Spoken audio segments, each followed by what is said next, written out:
Well, long story short, we ran into a small issue. Clairvy can't go into the sunlight. Everyone thinks she's a good person. They all think of her like a real mother. If only Perry were here, she'd understand.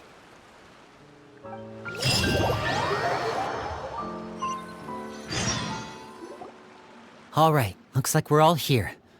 Let's go ahead with the plan. Oh? What is it? What makes you ask that? Well, we kinda ran into Clairvy last night, and that's what she told us. We met the doctor back in Sumeru. He's super dangerous, and he's done all sorts of bad things. It's possible that Father and the Doctor have had certain dealings, but I don't think Father would work with him. We're not really on the same side, so there's not a lot of trust between them. That doesn't exactly set the stage for a successful partnership. I did hear, though, that when Father first became a Harbinger, the Doctor offered to work with the House of the Hearth. Father rejected most of his proposals, except for one. It had to do with some sort of secret experiment. Secret experiment? Could that be what Clairvy was talking about? I don't think so. I don't know any details about the experiment itself, but I do know it's an entirely independent operation. The Doctor only proposed a direction for the research. That was the extent of his involvement. I still don't think that counts as working together. The details of the experiment are confidential, but complete records are kept on all participants. That doesn't seem to be the case with the situation Clairvy referred to. I know you don't agree with some of the Fatui's methods, and I'm not asking you to. But I am asking you to trust us on this. The House of the Hearth has its own principles. There are certain lines we're not willing to cross. Alright, that's good to hear at least. Clairvy seems to think the knave and the doctor worked together to do something horrible. If that turned out to be true, Paimon doesn't know how he would even face you guys. It's just that it doesn't seem like Clairvy is lying either. The easiest thing to do would be just ask the knave directly, but Paimon doesn't think she'd tell us. Father didn't come back last night. She's probably still near the shore. We'll be counting on you to distract her. Lynette, you're with me. Fremine, you know what to do. Be on your guard, everyone. All right, let's get to it.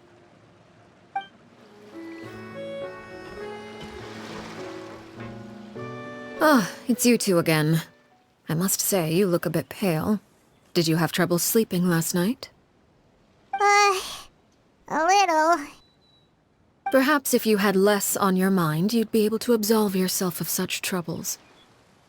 So what are you planning to do now? Catch up on some sleep? Or should I give you some time to rack your brain for a topic to discuss before I ask any questions? Although I must profess to being curious. Without Child here, how do you plan on distracting me? Us? Distract you? A good one. But no, we were just... Looks like you could have used some extra time to think. No matter. If you don't have any other plans, why don't you accompany me somewhere? Don't worry. I'll be sure to steer clear of any scheming children. The ocean breeze is sure nice today. Children always think they can hide things from the grown-ups. But nothing gets past me. Least of all a little scheming. I think I'll let them have at it for a little longer. I can be very patient. Well, I'll leave you to think things over. If you're so inclined, meet me outside the Palais Mermonia. Good things come to children who do as they're told. So I do hope you decide to tag along. If only for your friends' sakes. What should we do? She clearly knows about everything we've been doing, and Paimon doesn't think it'd be a stretch to say she was threatening us just now.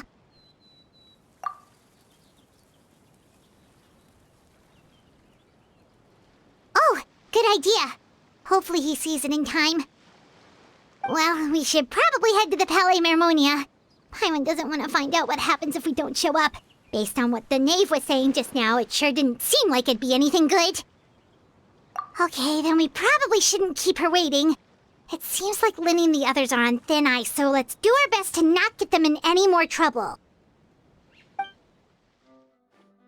Seeing as we still have some time before my meeting, we might as well enjoy some pleasant conversation while we wait. I'm glad to see you get along with my children. Being surrounded by good companions is necessary for a child's development. You're not planning on doing anything to them, are you? I assume you're referring to Lenny, Lynette, and Fremine. Although, there's that situation with Filial and Nentoy as well. It appears quite a few people have been acting out lately. No matter. I'm not one to discriminate. All those who betray the house meet the same fate. There are no exceptions. Does that mean you're going to kill them? Oh, are you here to beg for their lives? I'm sorry to disappoint, but the rules of the house change for no one.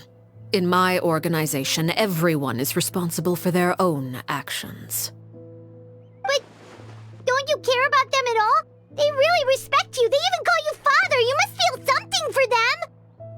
Any organization in which feelings come before principles is one destined for ruin. The House of the Hearth is hardly an exception. You could say our principles are more stringent than most. Perhaps I can offer you this consolation at least. As our guests, you two will not be held accountable along with them. I would imagine Linny, Lynette, and Fremine will be able to keep their lives. As for Filial, Nentoy, and the others, I'm afraid there's little I can do. They can try to escape, but once you know our secrets, there's no getting out alive. But that's awful. Ah, you seem concerned. Out of consideration for my guests, I suppose I could turn a blind eye for a little longer. If Linny and the others manage to dispose of Clairvy in the meantime, all evidence of their wrongdoing will be lost. In that case, I could hardly punish them for something I couldn't prove. If their efforts are unsuccessful, on the other hand, all will be held accountable, and the punishment will be severe. Of course. Oh, and here, I believe this belongs to you. Do try and keep better track of it next time. It takes a considerable amount of time to train a bird like this. It would be such a pity if you were to lose it. Wait, where did you get that? Well, I'm afraid that's all the time we have to chat. Now, for the matter at hand. I asked you to meet me here because I have business at the Palais Mermonia. It has nothing to do with you, but I think it would be prudent for you to stick by my side for the time being. There will always be time later to run off and tell Linny what you've learned. Well, time to go. Looks like we wrapped things up just in time.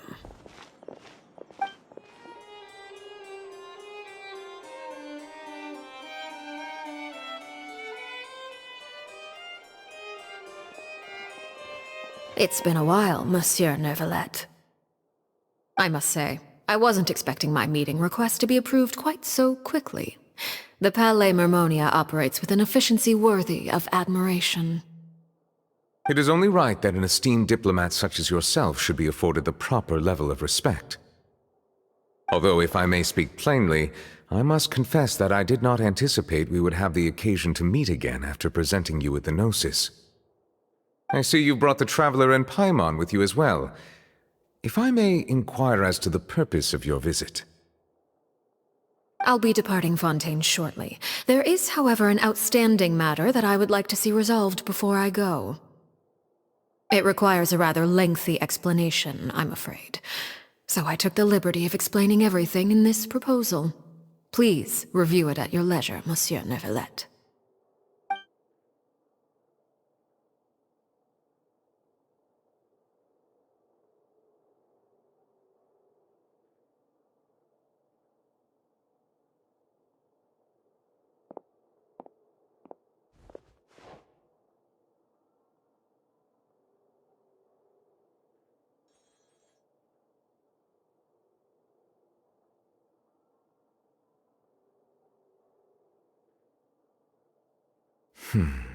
I understand your request. However, at the risk of causing offense, I must admit that I fail to see why you would wish for such a thing. I heard you have a certain fondness for water tasting, Monsieur Neuvillette, so allow me to use water as an analogy. A family is like a large body of water with countless rivers flowing in and out. As someone who watches over this system, I would hope that each river that flows from the source will eventually reach the ocean. Of course, objectively speaking, I know this is impossible. Most of the rivers will dry up along the way, disappearing into the ground and leaving nothing but a barren riverbed behind.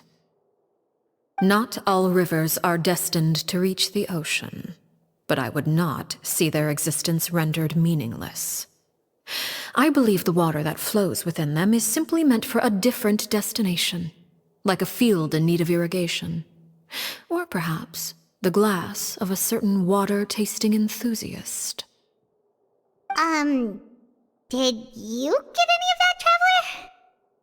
Your words paint an optimistic picture indeed. Allow me to remind you, however, few among us are willing to sip from a glass filled with tainted water. It may have been tainted at one point in time, but not to worry. I'll make sure it's drained of all impurities and returned to its cleanest form. I seem to recall there being a transactional aspect to your proposal. Perhaps you could expound on that? If you accept my proposal, Monsieur Neuvillette, I will gradually withdraw my forces from Fontaine. And, unless absolutely necessary, I will no longer carry out any special missions within Fontaine. I presume I can take your words to mean that, in the future, cases similar to the Tartuffe assassination will cease to cross my desk? Tartuffe? Ah, that thief who embezzled funds from all those charities, you mean?